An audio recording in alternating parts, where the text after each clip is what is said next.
Good morning, students. I hope you all are well and good.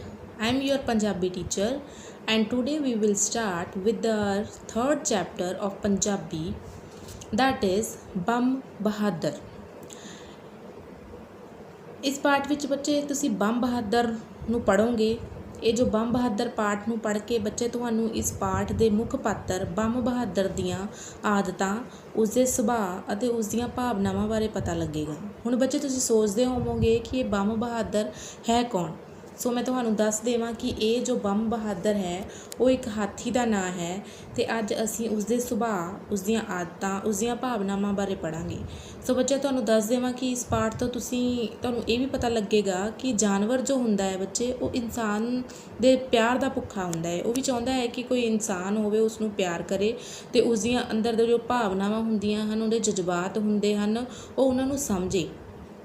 ਉਸ ਅੰਦਰ ਉਹ ਪਿਆਰ ਦਾ ਹੀ ਭੁੱਖਾ ਹੁੰਦਾ ਹੈ। ਉਹਨਾਂ ਅੰਦਰ ਵੀ ਪਿਆਰ, ਜਜ਼ਬਾਤ, ਭਾਵਨਾ ਹੁੰਦੀਆਂ ਨੇ ਬੱਚੇ। ਜਾਨਵਰ ਦੇ ਅੰਦਰ ਵੀ ਉਹ ਵੀ ਇਹ ਚਾਹੁੰਦੇ ਹੁੰਦੇ ਹਨ ਕਿ ਉਹਨਾਂ ਦਾ ਮਾਲਕ ਜੋ ਹੈ, ਇਨਸਾਨ ਜੋ ਹੈ, ਉਹਨਾਂ ਨੂੰ ਪਿਆਰ ਕਰੇ। ਅਤੇ ਬੱਚਿਓ ਅਸੀਂ ਇਹੀ ਪਾਠ ਵਿੱਚ ਪੜ੍ਹਦੇ ਹਾਂ ਅਤੇ ਹੁਣ ਅਸੀਂ ਪਾਠ ਨੂੰ ਅੱਗੇ ਪੜ੍ਹਾਂਗੇ ਅਤੇ ਬੰਮ ਬਹਾਦਰ ਦੀਆਂ ਆਦਤਾਂ, ਉਸਦੇ ਸੁਭਾਅ ਬਾਰੇ ਪੜ੍ਹਾਂਗੇ। ਸੋ ਅਸੀਂ ਸ਼ੁਰੂ ਕਰਦੇ ਹਾਂ ਬੱਚੇ ਪਾਠ ਬੰਮ ਬਹਾਦਰ। ਮਾਤਾ ਦੀਨ ਨੇ ਮਹਾਰਾਜ ਅੱਗੇ ਸ਼ਿਕਾਇਤ ਕੀਤੀ ਕਿ ਹਾਥੀ ਬੰਮ ਬਹਾਦਰ ਕਈ ਦਿਨਾਂ ਤੋਂ ਨਿਮੋੜ ਹੁੰਦਾ ਜਾ ਰਿਹਾ। ਬੱਚੇ ਇੱਥੇ ਨਿਮੋੜ ਉਹ ਹੁੰਦਾ ਹੈ ਜਿਹੜਾ ਕਹਿਣਾ ਨਾ ਮੰਨੇ, ਉਸਨੂੰ ਨਿਮੋੜ ਆਖਦੇ ਹਨ, ਜਾਂ ਜਿਹੜਾ ਆਖੇ ਨਾ ਲੱਗੇ। ਬੰਮ ਬਹਾਦਰ ਜੋ ਸੀਗਾ ਬੱਚੇ, ਉਹ ਸ਼ਾਮੀ ਖਰੂਦ ਕਰਦਾ, ਹਾਥੀ ਖਾਨਾ ਕਰਦਾ, ਸਿਰ 'ਤੇ ਚੁੱਕੀ ਫਿਰਦਾ ਸੀ। ਹਾਥੀ ਖਾਨਾ ਬੱਚੇ ਜਿਹੜਾ ਹਾਥੀ ਰੱਖਣ ਵਾਲੀ ਜਿਹੜੀ ਜਗ੍ਹਾ ਹੁੰਦੀ ਹੈ, ਭਾਵ ਕਿ ਜਿਹੜਾ ਹਾਥੀ ਖਾਨਾ ਹੈ ਉਹ ਉਸਨੂੰ ਸਿਰ 'ਤੇ ਚੁੱਕੀ ਰੱਖਦਾ ਸੀ। ਕੋਈ ਗੱਲ ਨਹੀਂ ਮਾਤਾ ਦੀਨ, ਮਹਾਰਾਜ ਠਰੱਮੇ ਨਾਲ ਬੋਲੇ। ਕੋਈ ਗੱਲ ਨਹੀਂ ਮਾਤਾ ਦੀਨ, ਮਹਾਰਾਜ ਜੋ ਹੈਗੇ ਬੱਚੇ ਉਹ ਠਰੱਮੇ ਨਾਲ ਬੋਲੇ, ਮਤਲਬ ਧੀਰਜ ਨਾਲ ਬੋਲੇ। ਬੰਮ ਬਹਾਦਰ ਜਿਹੜਾ ਹੈਗਾ ਸਾਡਾ ਉਹ ਤਮਾਸ਼ਬੀਨ ਹੈ। ਮਹਾਰਾਜ ਨੇ ਕੀ ਕਿਹਾ ਕਿ ਬੰਮ ਸਾਡਾ ਤਮਾਸ਼ਬੀਨ ਹੈ। ਤਮਾਸ਼ਬੀਨ ਬੱਚੇ ਹੁੰਦਾ ਤਮਾਸ਼ਾ ਦੇਖਣ ਵਾਲਾ ਜਿਹੜਾ ਹੁੰਦਾ। ਤਮਾਸ਼ੇ ਨੂੰ ਚਿਰ ਹੋ ਗਿਆ ਹੈ। ਆਉਂਦੇ ਬੁੱਧ ਨੂੰ ਜਦੋਂ ਅਸੀਂ ਸ਼ਾਦੀ ਕਰਕੇ ਆਈਏ ਤਾਂ ਬੰਮ ਬਹਾਦਰ ਨੂੰ ਖੂਬ ਸਜਾ ਧਜਾ ਕੇ ਸਟੇਸ਼ਨ 'ਤੇ ਲਿਆਉਣਾ। ਮਹਾਰਾਣੀ ਅਤੇ ਮੈਂ ਉਹਦੇ ਉੱਤੇ ਚੜ੍ਹ ਕੇ ਮਹਿਲੀ ਆਵਾਂਗੇ। ਬੰਮ ਨਿਰਾ ਬਹਾਦਰ ਹੀ ਨਹੀਂ, ਹੱਦ ਦਰਜੇ ਦਾ ਅਣਖੀਲਾ ਹਾਥੀ ਸੀ। ਮਹਾਰਾਜ ਇਹਦੀ ਅਣਖ ਦੀ ਕਦਰ ਪਾਉਂਦੇ ਸਨ। ਹਰ ਜਲਸੇ ਦਾ ਸ਼ਿੰਗਾਰ ਇਸ ਨੂੰ ਬਣਾਉਂਦੇ ਸਨ। ਸ਼ਿੰਗਾਰੇ ਹੋਏ ਬੰਮ ਦਾ ਜਿਹੜਾ ਸਲੀਕਾ ਬੱਚੇ ਚੰਗੇ ਤੋਂ ਚੰਗੇ ਸਿਪਾਹੀ ਨੂੰ ਮਾਤ ਪਾਉਂਦਾ ਸੀ। ਚੰਗੇ ਤੋਂ ਚੰਗੇ ਸਿਪਾਹੀ ਨੂੰ ਕੀ ਮਾਤ ਪਾਉਂਦਾ ਸੀ, ਪਰ ਹਾਥੀ ਖਾਨੇ ਵਿੱਚ ਉਹ ਧੂਮ ਮਚਾਈ ਰੱਖਦਾ ਸੀ। ਬੜਾ ਸਮਝਦਾਰ ਹੋਣ ਕਰਕੇ ਮੁਲਾਜ਼ਮਾਂ ਦੀ ਬੇਕਾਇਦੀ ਜਾਂ ਬੇਈਮਾਨੀ 'ਤੇ ਬੜਾ ਉਹ ਖਫਾ ਰਹਿੰਦਾ ਸੀ। ਕਿਸੇ ਮੁਲਾਜ਼ਮ ਦੇ ਮੂੰਹੋਂ ਇਹੀ ਨਿਕਲ ਜਾਂਦਾ ਸੀ। ਬੰਮ ਖਸਲਤੇ ਦਾ ਮਾੜਾ ਨਹੀਂ ਸੀ। ਖਸਲਤੇ ਦਾ ਮੀਨਸ ਬੱਚੇ ਇੱਥੇ ਹੁੰਦਾ ਜਿਹੜਾ ਸੁਭਾਅ। ਖਸਲਤ ਮੀਨਸ ਸੁਭਾਅ, ਵੀ ਉਹ ਸੁਭਾਅ ਦਾ ਜਿਹੜਾ ਸੀਗਾ ਉਹ ਮਾੜਾ ਨਹੀਂ ਸੀ। ਮਹੰਤ ਨੇ ਜਦੋਂ ਤੋਂ ਇਹਦੇ ਰਾਤਬ ਵਿੱਚੋਂ ਚੋਰੀ ਵਧਾ ਦਿੱਤੀ। ਰਾਤਬ ਵਿੱਚ ਹੁੰਦਾ ਹਾਥੀ ਦੀ ਖੁਰਾਕ ਨੂੰ ਇੱਥੇ ਰਾਤਬ ਕਿਹਾ ਗਿਆ ਹੈ ਕਿ ਜਦੋਂ ਜਿਹੜਾ ਮਹੰਤ ਹੈ ਉਹਦੇ ਜਿਹੜੀ ਰੋਟੀ ਵਿੱਚੋਂ ਉਹਨੇ ਚੋਰੀ ਵਧਾ ਦਿੱਤੀ, ਖਾਣੇ ਵਿੱਚੋਂ, ਹਾਥੀ ਦੀ ਖੁਰਾਕ ਵਿੱਚੋਂ ਚੋਰੀ ਵਧਾ ਦਿੱਤੀ। ਇਹ ਉਹਦੇ ਨਾਲ ਨਾਰਾਜ਼ ਰਹਿੰਦਾ ਸੀ ਅਤੇ ਖੌਰੂ ਪਾਉਂਦਾ ਸੀ। ਪਹਿਲੀਆਂ ਵਿੱਚ ਸਭ ਤੋਂ ਚੰਗੇ ਹਾਥੀ ਦੀ ਸ਼ੋਹਰਤ ਰੱਖਦਾ ਸੀ। ਮਹਾਰਾਜ ਉਦੈਪੁਰ ਤੋਂ ਵਿਆਹ ਕਰਾ ਕੇ ਅੱਜ ਆਪਣੀ ਰਿਆਸਤ ਵਿੱਚ ਪਹੁੰਚ ਰਹੇ ਸਨ। ਸਟੇਸ਼ਨ ਦੀ ਸਜਾਵਟ ਬੇਮਿਸਾਲ ਸੀ। ਬਾਹਰ ਮੋਟਾਂ ਦੀਆਂ ਪਾਲਾਂ ਜੁੜੀਆਂ ਸਨ। ਘੋੜਸਵਾਰ ਤੈਲਾਈ ਵਰਦੀਆਂ ਵਿੱਚ ਅਰਬੀ ਘੋੜਿਆਂ 'ਤੇ ਪੱਟ ਜਮਾਈ ਬੈਠੇ ਸਨ। ਤੈਲਾਈ ਬੱਚੇ ਹੁੰਦਾ ਚਮਕਦਾਰ, ਤੈਲਾਈ ਵਰਦੀਆਂ, ਚਮਕਦਾਰ ਵਰਦੀਆਂ ਵਿੱਚ ਅਰਬੀ ਘੋੜਿਆਂ 'ਤੇ ਪੱਟ ਜਮਾਈ ਬੈਠੇ ਸਨ। ਬੰਮ ਬਹਾਦਰ ਦੀ ਛੱਬ ਝੱਲੀ ਨਹੀਂ ਸੀ ਜਾਂਦੀ। ਛੱਬ ਬੱਚੇ ਇੱਥੇ ਹੁੰਦਾ ਟੌਰ, ਕਿ ਜਿਹੜੀ ਬੰਮ ਬਹਾਦਰ ਦੀ ਟੌਰ ਸੀ ਉਹ ਝੱਲੀ ਨਹੀਂ ਜਾਂਦੀ ਸੀ। ਉਹ ਸਾਰਾ ਸੋਨੇ ਨਾਲ ਜੜਿਆ ਝਿਲਮਿਲ ਕਰ ਰਿਹਾ ਸੀ। ਸੁਨਹਿਰੀ ਅਹੁਦੇ ਨਾਲੋਂ ਸੋਨੇ ਦੇ ਛੱਬੇ ਛਣਕ ਰਹੇ ਸਨ ਅਤੇ ਚਿੱਟੇ ਦੰਦਾਂ 'ਤੇ ਵੀ ਅੱਜ ਸੋਨਾ ਚੜ੍ਹਿਆ ਹੋਇਆ ਸੀ। ਉੱਤੇ ਮਾਤਾ ਦੀਨ ਬੈਠੀ ਆਪਣੀ ਉਚਾਈ ਦਾ ਵਿਖਾਲਾ ਪਾ ਰਹੀ ਸੀ। ਮਹਾਰਾਜ ਅਤੇ ਮਹਾਰਾਣੀ ਦੋਹਾਂ ਪਾਸਿਆਂ ਨਾਲ ਧਰੀਆਂ ਪੌੜੀਆਂ ਬਣਾ ਕੇ ਚੜ੍ਹ ਕੇ ਹੌਂਦੇ ਵਿੱਚ ਬਹਿ ਗਏ। ਲੋਕਾਂ ਨੇ ਜੈ ਬੁਲਾਈ। ਬੰਮ ਬਹਾਦਰ ਨੇ ਸੁੰਡ ਹਿਲਾਈ। ਹਾਥੀਖਾਨੇ ਵਿੱਚ ਉਹਦੇ ਬਾਰੇ ਮਾਤਾ ਦੀਨ ਭਾਵੇਂ ਕੁਝ ਪਿਆ ਆਖੇ, ਜਲੂਸ ਵਿੱਚ ਉਹਦੀ ਕੋਈ ਗਲਤੀ ਨਾ ਕੱਢ ਸਕਿਆ। ਚੰਗੇ ਤੋਂ ਚੰਗੇ ਸਿਪਾਹੀ ਨੇ ਉਹਦੇ ਨਾਲੋਂ ਵਧੇਰੇ ਚੇਤਨ ਕੀ ਹੋਣਾ।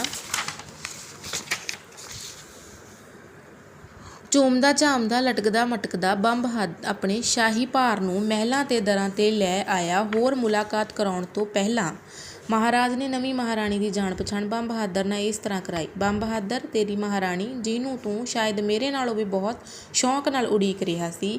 ਬੰਮ ਨੇ ਸੁੰਡ ਚੁੱਕ ਕੇ ਮਹਾਰਾਣੀ ਨੂੰ ਸਲਾਮੀ ਦਿੱਤੀ। महाराणी का मूँह मित्र प्यार की मोहनी सी। महाराज जड्डी लम्मी भरे होए पूरन बुल ते हसदा मत्था, मोटियां कालियां अखां जड़ियां निरियां वेख ही नहीं सन छड्डदियां, जिथे पैंदियां कुछ कह गईयां जापदियां सन। की कह गईयां वेखदे होए सोचते रह जांदे सन। इन्हां अखां विचों हर मेहरबान इशारे दी मोड़वी कदर इउं लिशक पैंदी ज्यों सुर होई सितार जड्डी निम्मी छू भी भिणक पैंदी। बम ने अपनी महारानी नूं सलामी दित्ती ते महाराज बोले, ये मेरा हाथी ही नहीं मेरा दोस्त है, ये तो मेरे जन्मदिन दी सांझ है, ये तो मेरे जन्मदिन की सांझ है। भाव कि जिहड़ा उन्हां दा जन्मदिन सी बच्चे इक्को दिन सी। महारानी ने बम की सलामी उत्ते दोवें हत्थ जोड़ दिते। किसी इंसान विच अख विच निमर हुसन लई बम बहादुर ना वधेरे कदर नहीं सी हो सकती। निमर हुसन बच्चे कोमल सुंदरता। अपने सुंड की उंगली नाल बम ने महारानी दे जुड़े हुए एक खिन लई छू लए ते फिर सुधरे सिपाही वांग अडोल हो महारानी वल तकदा होया खलोता रहा। महाराज जान पछाण रहे सन बम दे दिल विच उस वेले की उठ रहा सी। साडे बम विच कोई रसिक रूह वसदी है। महाराज की कहंदे कि साडे बम दे विच कोई रसिक रूह वसदी है।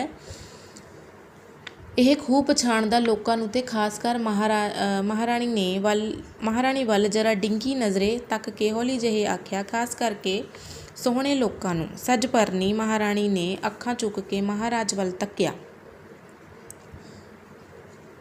फिर बम वल तक्या ते दोहां दी अखां उस घड़ी जो कुछ उन्हां नूं आख रहीआं सन समझ के वो जिंदगी दा सिखर छू महसूस कर रहीआं सन। महाराज नवें विआह दीआं दावतां विच किन्ने दिन रुझे रहे। हाथीखाने विच अपना हफ्ता भरी फेरा ना पा सके। बम बहादुर की नाराज़गी माता दीन वल वधदी जा रही सी। हुण ओह उहदे आखे बिल्कुल नहीं सी लगना चाहुंदा। ओह माड़ा भी हो गया सी। जिहड़ा रातब उहनूं अजकल मिल रहा सी ओह पहलियां नालों किते घट सी। एक दिन मौका ताड़ के माता दीन ने महाराज अगे फिर शिकायत की ते सलाह दित्ती कि बम हुण शाही मर्यादा निभा नहीं सकदा, कुछ मस्त हुंदा जा रहा है। मर्यादा बच्चे उनका नियम कि वह शाही जिहड़ी नियम है मर्यादा है वह निभा नहीं सकता, कुछ मस्त हुंदा जा रहा है। इसलिए इसनूं चिड़िया घर भेज दिता जाए तो चिड़िया घर वाले जवान हुंदे हाथी नूं शाही मर्यादा सिखलाई जाए। महाराज ने माता दीन नूं टोक के उहदी सलाह एकदम रद्द कर दित्ती। नहीं नहीं, बम विच कोई खराबी नहीं, मैं उहदे वल पूरा ध्यान नहीं दे सकिया। बम दे जिउंदियां उहदी थां कोई नहीं लै सकदा। राती महाराज ने महाराणी नूं बम की वफा ते दोस्ती दीआं कई कहानियां सुनाईयां ते अपने वधे रुझेवें करके बम नूं बकायदा ना मिलन सकण ते अफसोस किया। नाले पुछया कि वह हफ्ते विच एक बारी बम बहादुर नूं वेख आया करेगी। महाराणी इस तजवीज़ से बड़ा खुश हुई। उसने दूजे दिन ही 10 सेर बूंदी दे लड्डू बनवाए ते हाथीखाने पहुँचा दिते। बम दी गुस्से नाल हनेरी हुंदी जांदी दुनिया विच एकदम सूरज चढ़ आया ते एडे वड्डे आपे विच भी ओह मिउंदा नहीं सी। अपने ਜਿਹੜੇ आपे विच सीगा बच्चे अपने आप विच ओह बेहद खुश सी। अपने आप विच ना मिउणा मतलब बेहद खुश होना। तेज अपनी हत्थी एक एक करके महाराणी ने मोती चूर के लड्डू बम के मूँह विच पाए। बम के पिंडे का इंच इंच मांस फरक रहा सी, पुछल हिल रही सी, कन फट फट कर रहे सन ते सुंड कदे महाराणी के पैर ते अते कदे महाराणी के हत्थ छू रही सी। महाराज जे कोल हुंदे तां बम के दिल दी कुछ बुझ के दस देंदे। ओह उतावला हो के की मंग रहा सी, एक आग्या महाराणी नूं मलकड़े चुक के अपने मत्थे ते बिठाउण लई। बम बहादुर महाराणी ने अपने फर्क दी सुंड उत्ते दोवें हत्थ फेर के आख्या, महाराज ने चाह्या कि जिस हफ्ते ਉਹ ਤੈਨੂੰ मिलन आ सकण मैं आया करा, पर ਉਹ ਚਾਹੁੰਦੇ सन कि हुण तेरी कोई शिकायत उन्हां कोल ना जाए। बम ने सुंड चुक के सलामी दित्ती ते महाराणी दे पैरां दुआले सुंड दी उंगल नाल एक चक्कर खिच दिता। महाराणी साहिब, बम तुहाडी आग्या पालन करन दा इकरार करदा है, मौत ने समझाया। महाराणी अजीब अनोखी कोमलता की मालिक सी। हर नमस्कार के उत्तर विच उहदे हत्थ आप मुहारे जुड़ जाते सन। कोई उच्चा होवे नीवा होवे, इंसान होवे हैवान होवे। पहली वार तां बम ने महाराणी के जुड़े हत्थां नूं सिर्फ छूया ही सी।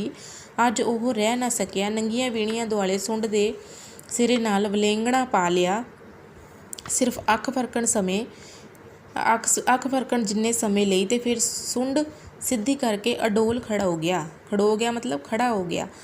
माता दीन नूं उहदी ये हरकत पसंद ना आई ते उसने बम नूं झिड़किया, पर महाराणी ने माता दीन नूं बड़ी मजबूत आवाज़ विच आख्या, मेरी हजूरी विच या मेरी हाज़री विच अगे तो बम नूं ना झिड़किया जावे। ਉਹ ਸਾਰਾ ਦਿਨ ਮਾਤਾ ਦੀਨ ਦਾ ਰੌਂ ਵਿਗੜਿਆ ਰਿਹਾ। ਸਾਰਾ ਦਿਨ ਬੱਚੇ ਮਾਤਾ ਦੀਨ ਦਾ ਜਿਹੜਾ ਰੌਂ ਸੀਗਾ ਉਹ ਵਿਗੜਿਆ ਰਿਹਾ, ਭਾਵ ਕਿ ਉਹ ਬਹੁਤ ਗੁੱਸੇ ਵਿੱਚ ਸੀਗੀ। ਉਹਦਾ ਬੰਬ ਬਹਾਦਰ ਦੇ ਰੌਂ ਵਿੱਚ ਕੋਈ ਚਾਅ ਸੀ। ਜੋ ਬੰਬ ਬਹਾਦਰ ਦਾ ਜਿਹੜਾ ਸੁਭਾਅ ਸੀ ਉਹਦੇ ਵਿੱਚ ਕੁਛ ਚਾਅ ਆ ਗਿਆ ਸੀ। ਜਿਹੜੀ ਮਾਤਾ ਦੀਨ ਸੀ ਉਹ ਬਹੁਤ ਗੁੱਸੇ ਵਿੱਚ ਸੀ। ਇੱਕ ਵਾਰੀ ਮਾਤਾ ਦੀਨ ਨੂੰ ਗਹਿਰੀ ਅੱਖ ਨਾਲ ਵੇਖਿਆ, ਪਰ ਸ਼ਾਮੀ ਜਦ ਮਾਤਾ ਦੀਨ ਨੇ ਉਹਦੇ ਰਤਬ ਵਿੱਚੋਂ 19 ਕੁ ਮਿਕਦਾਰ ਹੋਰ ਘਟਾ ਲਈ, ਜਿੰਨੇ ਕੁ ਲੱਡੂ ਮਹਾਰਾਣੀ ਖੁਆ ਗਈ ਸੀ, ਤਾਂ ਮਣਾ ਮੂੰਹ ਹੀ ਉਸਨੂੰ ਗੁੱਸਾ ਚੜ੍ਹ ਗਿਆ। ਉਸਨੇ ਰਾਤ ਨੂੰ ਮੂੰਹ ਤੱਕ ਨਾ ਲਾਇਆ। ਉਸਨੇ ਰਾਤਬ ਨੂੰ ਮੂੰਹ ਤੱਕ ਨਾ ਲਾਇਆ, ਭਾਵ ਕਿ ਉਸਨੇ ਖਾਣੇ ਵਿੱਚੋਂ ਚੋਰੀ ਕਰ ਲਈ ਸੀ, ਕਿਉਂਕਿ ਮਹਾਰਾਣੀ ਨੇ ਉਸਨੂੰ ਲੱਡੂ ਖਵਾ ਦਿੱਤੇ ਸਨ। ਅਤੇ ਬੰਬ ਨੂੰ ਬਹੁਤ ਗੁੱਸਾ ਆਇਆ। ਦੂਜੇ ਦਿਨ ਮਾਤਾ ਦੀਨ ਨੂੰ ਫਿਕਰ ਪੈ ਗਿਆ ਕਿ ਉਸਨੇ ਬੰਬ ਦਾ ਰਾਤ ਦਾ ਖਾਣਾ ਪੂਰਾ ਨਹੀਂ ਕੀਤਾ। ਮਹਾਰਾਣੀ ਬਿਨਾਂ ਨਾਂਗੇ ਹਰ 7ਵੇਂ ਦਿਨ ਹਾਥੀਖਾਨੇ ਆਉਂਦੀ ਰਹੀ, ਅਤੇ ਜਿਹੜਾ ਅਨੋਖਾ ਚਾਅ ਬੰਬ ਉਹਦੀ ਹਾਜ਼ਰੀ ਵਿੱਚ ਦੱਸਦਾ, ਉਹਨੂੰ ਕਦਰ ਮਹਾਰਾਣੀ ਦੇ ਦਿਲ ਵਿੱਚ ਹਮੇਸ਼ਾ ਵੱਧਦੀ ਗਈ। ਉਹਨੂੰ ਬੜਾ ਚੰਗਾ ਲੱਗਣ ਲੱਗ ਪਿਆ। ਤਾਕਤ ਦਾ ਇੱਕ ਪਹਾੜ 7 ਦਿਨ ਉਹਦੀ ਨਿਗਾਹ ਨਿੱਕੀ ਜਿਹੀ ਜਿੰਦ ਦਾ ਰਾਹ ਤੱਕਦਾ ਰਹਿੰਦਾ ਸੀ, ਅਤੇ ਜਦ ਇਹ ਨਿੱਕੀ ਜਿਹੀ ਜਿੰਦ, ਜਿਹਨੂੰ ਉਹ ਸੁੰਡ ਦੇ ਮਲਕੜੇ ਜਿਹੇ ਝਟਕੇ ਤੋੜ ਕੇ ਟੋਟੇ ਕਰ ਦਿੰਦਾ ਸੀ, ਉਹ ਸਾਹਮਣੇ ਆਉਂਦੀ, ਇਹ ਸ਼ਕਤੀ ਪਰਬਤ ਸਾਰੇ ਦਾ ਸਾਰਾ ਧੜਕਣ ਲੱਗ ਪੈਂਦਾ। ਉਹਦਾ ਸਾਰੇ ਦਾ ਸਾਰਾ ਜਿਹੜਾ ਸਰੀਰ ਸੀ ਉਹ ਧੜਕਣ ਲੱਗ ਪੈਂਦਾ। ਉਹਦੇ ਪੈਰਾਂ ਨੂੰ ਛੂੰਹਦੀ ਮਹਾਰਾਣੀ ਦੇ ਦਿਲ ਵਿੱਚ ਇਸ ਹੈਵਾਨੀ ਪਿਆਰ ਦਾ ਫਖਰ ਵੱਧਦਾ ਗਿਆ। ਮਜ਼ਬੂਤ ਬੰਬ ਨੂੰ ਇੱਧਰ ਘਸਰ ਨਾਲ ਚਕਨਾਚੂਰ ਕਰ ਸਕਣ ਵਾਲਾ ਬੰਬ ਉਹਦੇ ਸਾਹਮਣੇ ਬਾਲ ਬਣ ਜਾਂਦਾ ਸੀ। ਬਾਲਾਂ ਵਾਂਗ ਉਹਦੇ ਮੂੰਹ ਵਿੱਚੋਂ ਰਾਲਾਂ ਵਗਦੀਆਂ। ਬਾਲਾਂ ਵਾਂਗ ਉਹ ਆਪਣੇ ਸਨੇਹੀ ਦੇ ਹੱਥ ਚੁੰਮਦਾ ਅਤੇ ਫੜਦਾ ਅਤੇ ਸਰੀਰ ਨਾਲ ਚਿੰਬੜਨਾ ਚਾਹੁੰਦਾ ਸੀ। ਜਦੋਂ ਇੱਕ ਇੱਕ ਕਰਕੇ ਉਹ ਲੱਡੂ ਜਾਂ ਪਰੌਂਠੇ ਬੰਬ ਦੇ ਮੂੰਹ ਵਿੱਚ ਪਾਉਂਦੀ, ਤਾਂ ਬੰਬ ਆਪਣੀ ਸੁੰਡ ਉਹਦੇ ਦੁਆਲੇ ਪਾ ਖੜੀ ਖੜੋਤੀ ਨੂੰ ਚੁੱਕ ਕੇ ਆਪਣੇ ਮੱਥੇ 'ਤੇ ਧਰ ਲੈਂਦਾ ਸੀ। ਜਦੋਂ ਕਿਸੇ ਮਾਂ ਨੇ ਆਪਣੇ ਮਹਾਰਾਣੀ ਬੰਬ ਦੇ ਸੰਗਲ ਖੁਲਾ ਦਿੰਦੀ, ਅਤੇ ਜਿਵੇਂ ਕੋਈ ਮਸਤਿਆ ਡੋਲਚੀ ਕਿਸੇ ਰੱਜੇ ਪੁੱਜੇ ਜਜਮਾਨ